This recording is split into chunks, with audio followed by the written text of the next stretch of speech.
Я сейчас продекламирую четверостишье, а вы присядьте, если стоите. Это нечто. Жажда свободы неутолима, путь к ней тернист и всегда многотруден. Русь поднимали неустрашимо Невский, Суворов, Сталин и Путин. Нет, это не смешной анекдот из пабликов ВКонтакте. Это стихи, которые сейчас читают дети в российских школах. Или вот еще один пример, просто, на мой взгляд, страшный. Родина, дай мне оружие, в строй призови меня. Клянусь своей русской кровью, не дрогнет моя рука. Если придется, закрою телом путь для врага. Клянусь быть достойным славы, а если погибну в бою, сотню жизней кровавых возьму у врага за свою.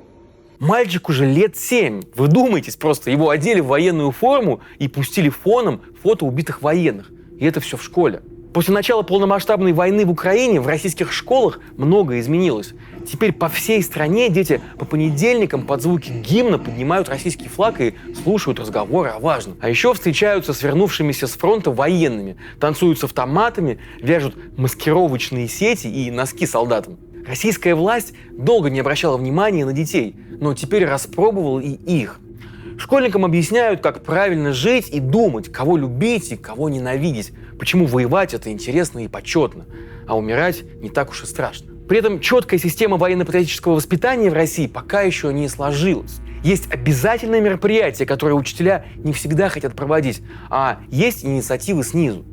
Чаще всего безумные, но очень в духе времени. Как устроена пропаганда в школе, как на нее реагируют дети и учителя, и что бывает с теми, кто не хочет принимать участие в прославлении культа смерти.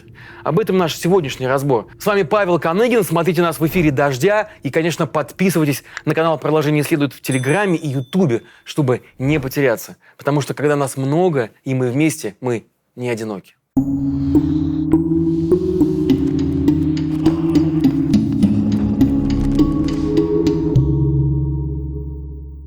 Есть ли среди зрителей те, кто помнит уроки ОБЖ, где учили надевать противогаз? Ну или физру, где сдавали норматив по метанию гранат? Так что какие-то элементы так называемого военно-патриотического воспитания для российской школы штука не новая. Ну, кроме того, десятилетиями еще советских времен в классы на 9 мая приходили ветераны Великой Отечественной войны, дети войны, жители блокадного Ленинграда, и лишь в нулевые эта традиция сошла на нет по естественным причинам. Хотя уже и тогда ветеранами часто оказывались липовые фронтовики или НКВДшники. Ну, примерно как на этом фото, когда к Путину посадили подставных ветеранов. Впрочем, всерьез пропагандой и милитаризацией до недавнего времени никто не занимался. Теперь же власть пытается это изменить и начинает совсем с малышей. После 24 февраля 2022 года война как ядовитый газ начала просачиваться в детские сады.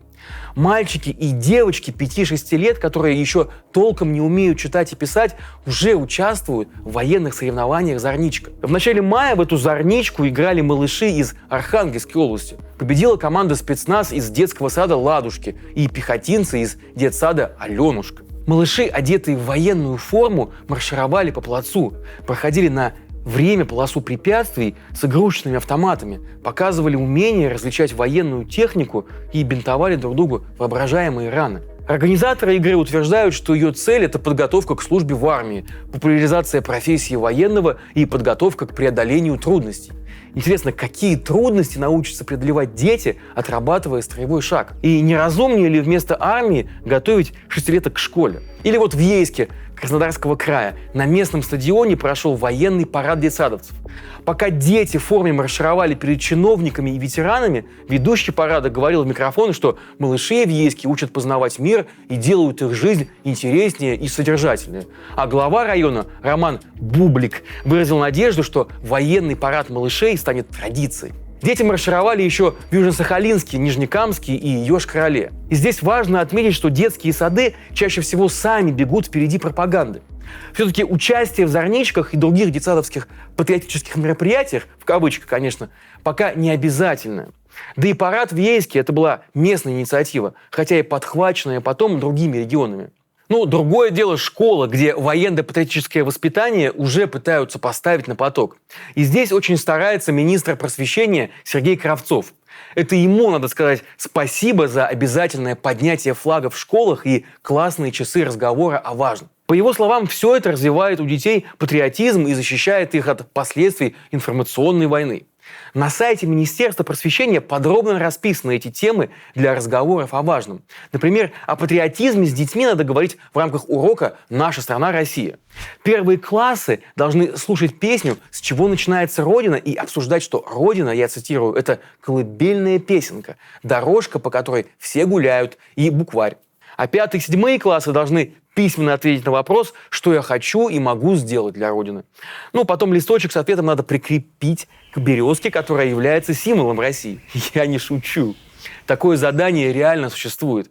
И неудивительно, что учителя, многие из которых сформировались в свободные 90-е, просто не понимают, зачем нужны эти разговоры о важном, и проводят их формально или вообще саботируют.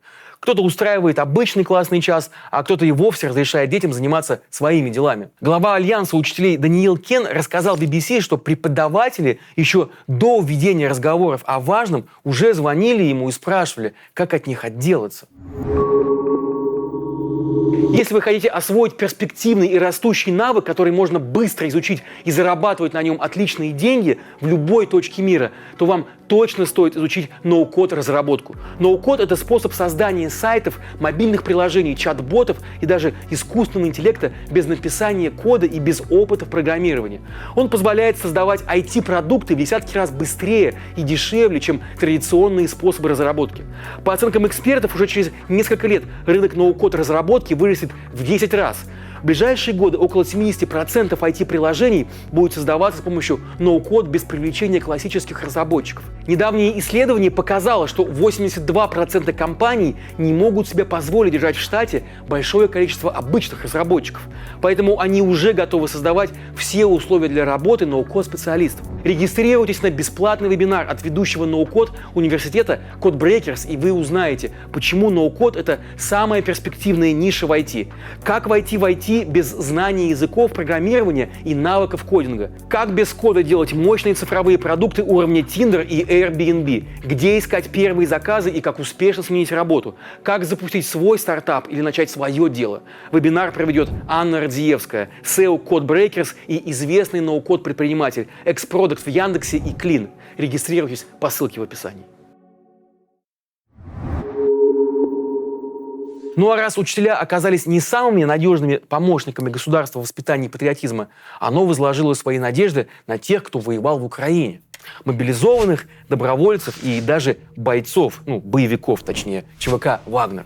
Их стали приглашать в школы и колледжи вести так называемые уроки мужества, на которых они рассказывают, как воевали. Как утверждают организаторы, одна из основных задач этих уроков – это включение обучающихся в социально полезную деятельность, используя примеры горячих сердец России. Но на самом деле это просто пропаганда войны и пропаганда насилия. В Нижегородском колледже малого бизнеса на таком уроке мужества одно из горячих сердец, мужчина в военной форме, показал студентам фотографию мертвой свиньи, накрытой украинским флагом. В это время он рассказывал детям про военных ВСУ. На видеозаписи этой встречи, попавшей в интернет, слышно, как одна из студенток тихо говорит другой: «Не смотри туда». В Республике Коми урок мужества провели вместо русского языка. Военнослужащий Эмиль Воеровский показывал детям видео с передовой и говорил, что русские очень добрый народ, и вспоминал, как на фронте из пулемета разносил в щепки все, что шевелится. В Чувашии доброволец Сергей Голицын давал детям, в том числе ученикам младших классов, прицелиться из автомата. Он рассказывал школьникам, будто украинцы – это фашисты, которые ненавидят русских, а ВСУ якобы расстреливают своих же солдат, если те не хотят воевать с россиянами, и хоронят их в хлеву для свиней. Сейчас в рамках уроков мужества военные приходят в школы децентрализованно, без какого-либо плана, спущенного сверху. Но в будущем солдаты, которые окончат крошечный дистанционный курс переподготовки, всего 256 академических часов, будут прикреплены к школам уже официально и начнут уже на постоянной основе заниматься патриотическим воспитанием детей и военными тренингами. При этом никто, похоже, даже не задумывался, а можно ли вообще пускать к детям мужчин без педагогического образования, зато с колоссальным опытом насилия. Чему они вообще могут научить детей? Пропаганда войны продолжается и на обычных уроках. Например, на ОБЖ. Минпросвещение уже утвердило новую программу, в которой будет модуль начальной военной подготовки. Школьники будут изучать автомат Калашникова и ручные гранаты, учиться отдавать честь и строить блиндажи. Говорить о войне в Украине начнут и на уроках истории. С 1 сентября ученики 11 классов получат новый учебник, в котором будет раздел о специальной военной операции и о ее причинах. Один из авторов учебника – бывший министр культуры Владимир Мединский. Вопросы о войне появятся и в ЕГЭ по истории, так что многим из нас, видимо, придется не только самостоятельно рассказывать детям, как все было на самом деле, но еще и учить их врать, отвечая на этих экзаменах. Опять-таки, спасибо Мединскому. Кстати, о нем. Почти все, что вас сейчас окружает, это достижение науки. Да и меня тоже. Камера, телефон, часы, прививка, которую я на днях поставил своему ребенку, интернет, с помощью которого вы смотрите это видео. Наука стала таким привычным элементом жизни, что мы часто просто забываем, как критически она важна. В России сегодня наука разрушается. Псевдоученые чувствуют себя хозяевами жизни, а настоящие ученые оказываются в тюрьме, покидают родину или теряют возможность полноценно работать. В таких условиях борьба с засилием псевдонауки – это почти подвиг. Эту работу уже 10 лет без устали ведет Диссернет – сетевое сообщество экспертов, исследователей и репортеров, посвящающих свой труд разоблачению мошенничества и фальсификаций в науке. Помните скандал вокруг диссертации бывшего министра культуры Мединского? Ошибки в научной работе нашел именно Диссернет. Мединский тогда умудрился выкрутиться, но еще почти 1000 незаконно полученных ученых степеней была аннулирована именно благодаря исследованиям Диссернета. Хотели бы вы, чтобы ректор в вузе вашего ребенка или чиновник, распределяющий бюджеты в стране, были мошенниками? Я не хочу. Сегодня Диссернет объявил краудфандинг. Он очень нуждается в нашей помощи. И даже маленькие суммы, поступающие регулярно, позволят проекту продолжать работу. Переводить деньги можно как из России, так и из-за границы. Все ссылки в описании. Помогите Диссернету. Пока правильных учебников в России еще нет, деятели просвещения без устали редактируют старые, так сказать, неправильные учебники. Как выяснила Медиазона, из пособий по окружающему миру уже убрали все упоминания Киева. И теперь князь Владимир крестил Русь не в Киеве, а просто в столице. А Русь была не киевская, а средневековая. Война приходит в школы не только через беседы и учебники. В классах открывают так называемые парты героев, посвященные заслуженным людям. Это такой проект от «Единой России». Чаще всего парты устанавливают в память вчерашних школьников, погибших в Украине. Например, в Читинской школе номер 27 появились сразу 2 парты героев в честь бывших учеников. Один погиб на войне в 21 год, а второй в 28. Правда, бывают и исключения. В одной из школ Ростова-на-Дону появилась парта, посвященная вполне себе здравствующему депутату-единороссу Максиму Гелосу, который сходил на СВО добровольцем. Он же сам эту парту и открыл. Сказал ребятам: садясь за эту парту, надо не обо мне думать, а о тех, кто сегодня защищает нашу Родину. Такой вот скромный человек. Но рассказать детям о подвигах русского солдата и о Родине, которой ты всем обязан, это еще полдела. Важно объяснить, что война – это интересно и даже иногда весело. Для этого подростков заставляют участвовать в безумных мероприятиях. Например, в Магнитогорске школьники плавали в бассейне, в камуфляже и с автоматами. В Ульяновске дети участвовали в инсценировке боя между солдатами вермахта и советской армии. Дети стреляли в друг друга, шли в атаку и уносили раненых. В Кемеровской области воспитанники детского дома «Росток» учились наматывать портянки, пришивать пуговицы и складывать треугольные письма. В администрации госучреждения отметили, что эта интерактивная игра окунула ребят в повседневный быт солдата. На Кубани детей в честь 9 мая наряжали в костюмы в виде танков, самолетов и пушек. И вот так, шаг за шагом, война превращается просто в игру, где нет места боли, крови и смерти.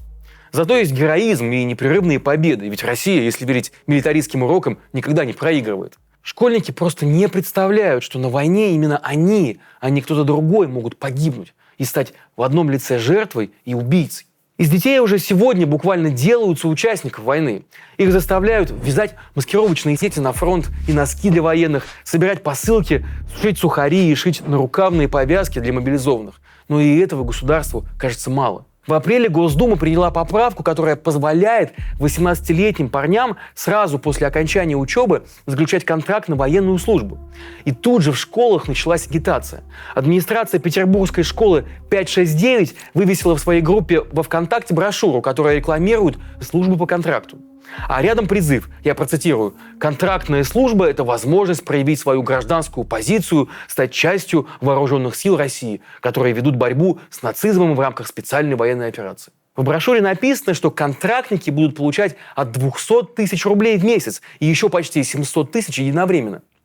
Такие же буклеты появились и в школах в других регионах. Очевидно, что эта агитация рассчитана на выпускников, которые не смогут поступить в колледжи и университеты. И школы показывают им другую перспективу. И от этого становится по-настоящему жутко. Только представьте, 10 лет учителя учат детей, ставят им оценки, хвалят, возят на экскурсии, смотрят, как они растут, общаются с их родителями, проживают эту долгую и классную жизнь. А потом по указу сверху предлагают этим детям идти на смерть. Как это вообще стало возможно? Давайте просто прямо сейчас, вот здесь, остановимся и осознаем. Наше государство убивает не только украинцев, но и нас с вами, начиная с самого маленького возраста. Конечно, не все школьники согласны слушать про войну и участвовать в якобы патриотических мероприятиях. Но, к сожалению, за антивоенную позицию даже детям сегодня может прилететь. В Москве 2 ученицам лицея Высшей школы экономики пришлось извиняться на камеру за то, что во время разговоров о важном они не встали под гимн России, а включили на телефоне гимн Украины. Видео с поступком девочек попало в интернет, и их просто затравили в пророссийских телеграм-каналах и пабликах. В Москве полиция прямо с урока забрала в отдел 5-классницу из-за желто-синей аватарки и пропусков этих разговоров о важном. Потом оказалось, что на девочку донесла директор школы. В Пермском крае учительница назвала школьника предателем и ублюдком за то, что он опоздал на конкурс ко Дню защитника Отечества. Предатель. Таких знаешь, сколько сейчас в Украине? Вот сюда вот, висок и... А в Карелии учительница заставила школьника, который пришел в толстовке с американским флагом, просидеть весь урок спиной к доске. Она просто не хотела видеть флаг США. За антивоенную позицию наказывают и учителей. В Пензе преподавательницу английского языка Ирину Ген приговорили к 5 годам условно за антивоенную речь. Ее дети записали на диктофон. Похожая история произошла и в Курске, где 9-классник передал в полицию диктофонную запись своего учителя, который высказывался против войны. В Ульяновске учительницу лишили классного руководства за то, что она предлагала назвать школу в честь своего умершего мужа. Он работал там около 50 лет, и его все любили. Но зато учебному заведению присвоили имя погибшего на войне майора. Но вдобавок другие учителя назвали женщину предательницей, потому что ее класс не участвовал в сборе посылок для военных. По словам политолога Екатерины Шульман, появление пропаганды в школе – это тревожный знак. И означает он трансформацию режима от авторитарного к тоталитарному. Не концлагеря и не массовые расстрелы делают государство тоталитарным, а искренняя вера граждан в то, что государство во всем право, и оно должно карать инакомыслящих. Один из отличительных признаков именно тоталитаризма – это идеологизация образования и насаждение представлений о единственно верной истине. Попытки прийти к этому мы видим сейчас и в нашей стране, в России. Правда, есть и хорошая новость. И здесь я вновь процитирую Екатерину Михайловну. В России пока нет цельной идеологии, которую предполагается насаждать. То есть насаждение есть, а что насаждать нет. Конец цитаты. Именно отсюда все эти безумные псевдопатриотические попытки одеть детей в костюмы танков, заставить их маршировать, плавать или танцевать с автоматом. Зачем? Во имя чего? И даже пропагандистские разговоры о важном или уроки мужества не дают ответ на этот простой вопрос. Я вижу здесь только одну цель – это приучить детей к тому, что война – это правильно и нормально. Но даже этой мысли, пусть и ужасной, мало для формирования цельной идеологии. Идею постоянной войны будут очень трудно продать людям. Ради чего вечно воевать? С кем? И что будет потом? Конечно, идеологию можно постепенно вылепить, как это уже было, например, в Советском Союзе. Но получится ли это сегодня – большой вопрос. Многое будет зависеть именно от школы. Согласятся ли учителя послушно вбивать в головы своих учеников пропаганду? Или будут подходить к делу спустя рукава? Или хотя бы без энтузиазма? Что скажут родители? И самое главное, поверят ли взрослым сами дети? Посмотрим. Ну и, конечно, будем помнить, что ответы на все эти вопросы зависят в том числе и от нас с вами, от каждого из нас. Меня, вас, наших дел. А пока продолжение следует.